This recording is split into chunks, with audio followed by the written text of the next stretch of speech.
Hey everybody, Forrest is out this week, so we're at my place, and we are going to talk about Rhystic Study. Specifically, we're going to be talking about some play patterns, and we're going to be talking about whether or not Rhystic Study should be banned.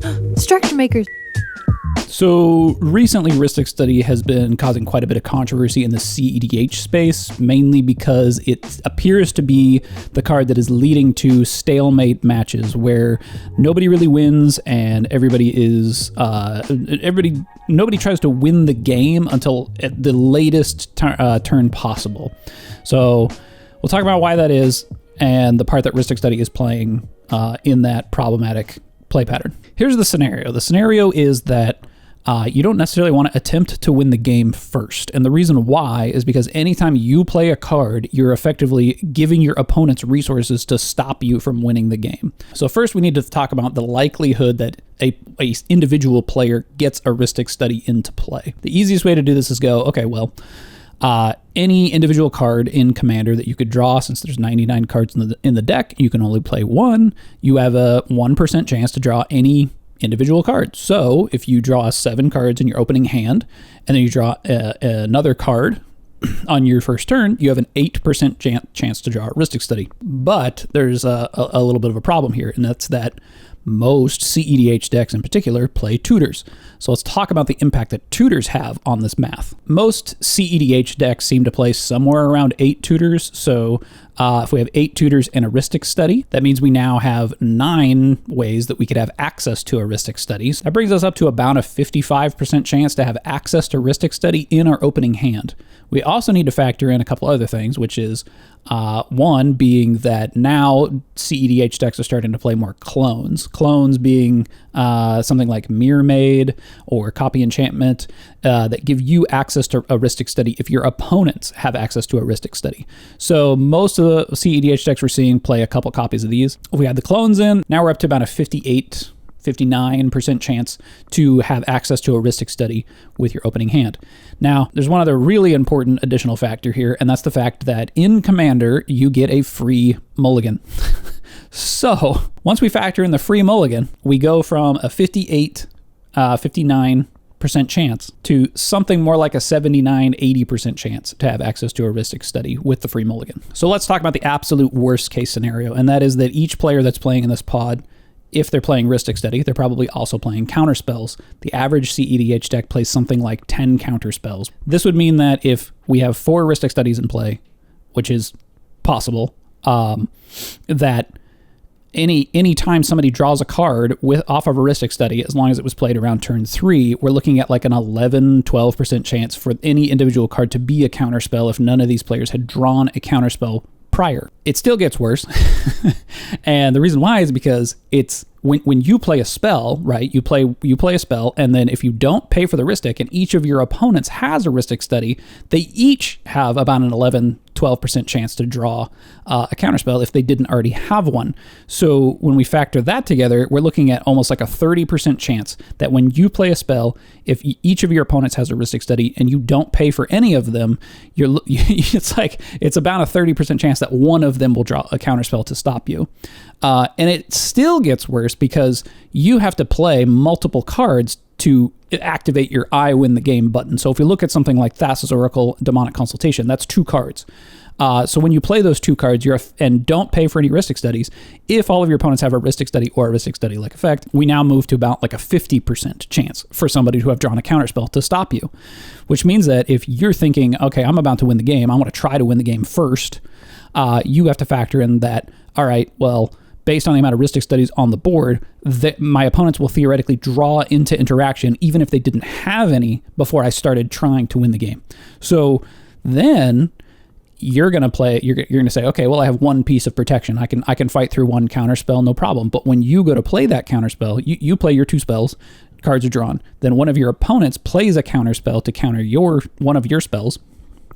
And you end up in a situation where they pay for your Rhystic Study, which means you're less likely to draw a counterspell's interaction, but they don't pay for the other 2 opponents' Rhystic Studies, meaning they do get to draw cards. So once that happens, now we're at like a 60% chance for somebody to have drawn an additional piece of interaction here.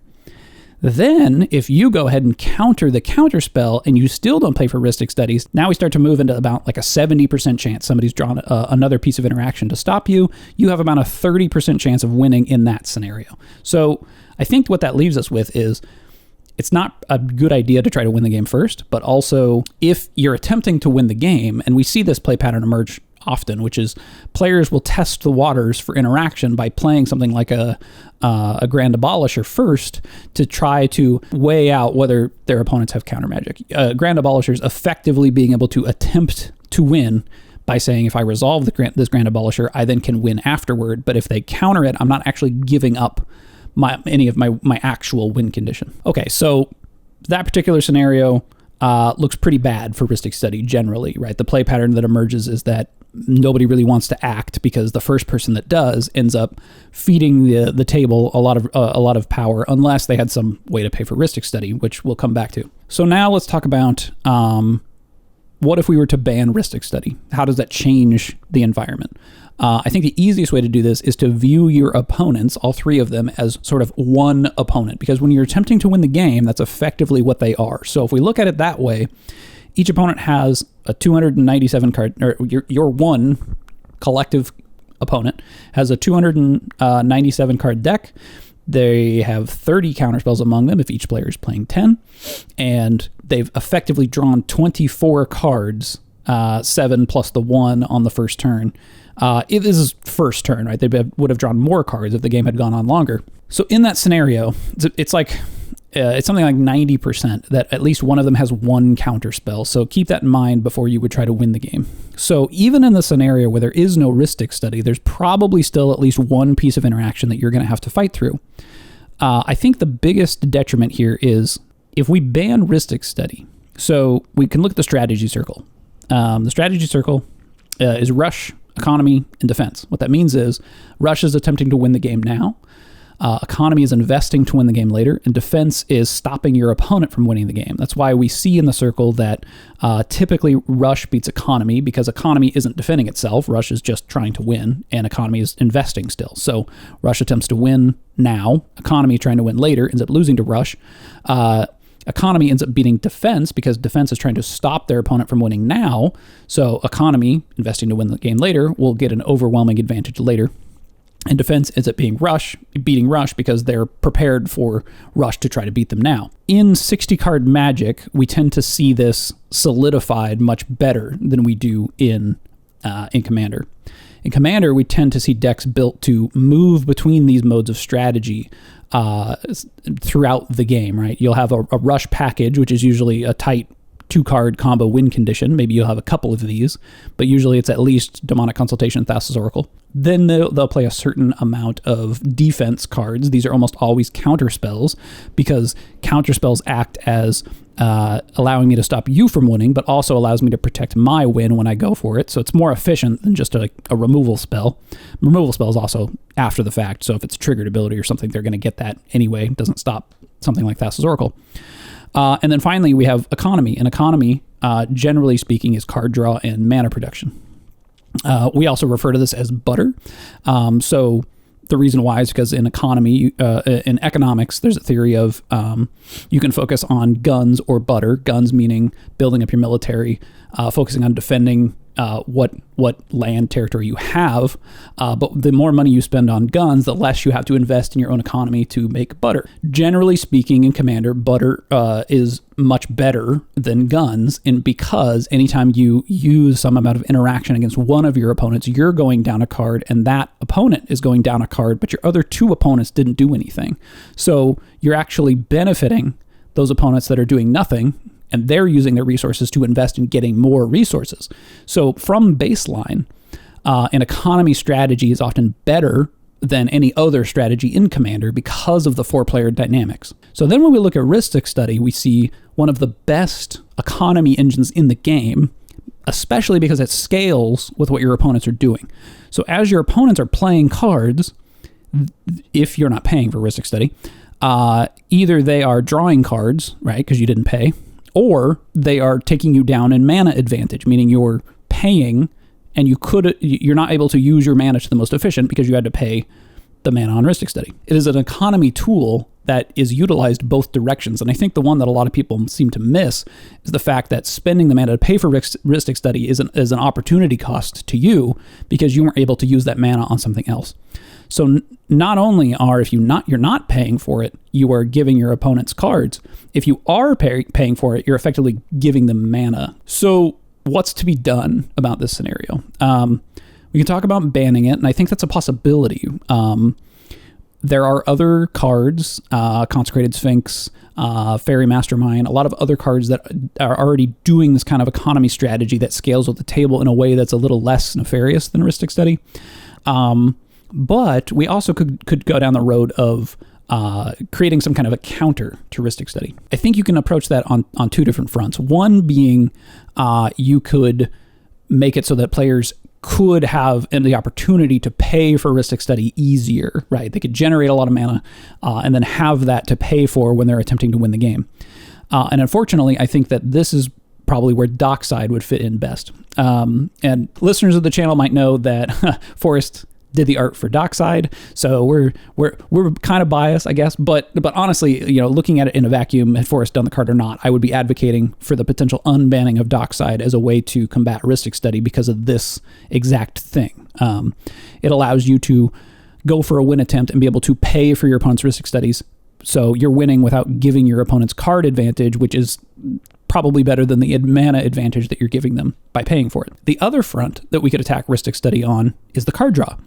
And there happens to be another banned card that is kind of a good model for that idea, which is Hull Breacher. I will say there's a couple problems with Hull Breacher. One, if you unban it, you are opening up to the wheels problem, which means that if I play a Hull Breacher and then I wheel, meaning I play something like Wheel of Fortune or Windfall, something like that everybody discards their hand and then draws back up, Hull Breacher doesn't see that as any different than any other card draw, meaning your opponents don't get to do it and you get to make treasures. So you empty all of your opponent's hands, you make a bunch of treasure, and you effectively win the game without actually winning the game.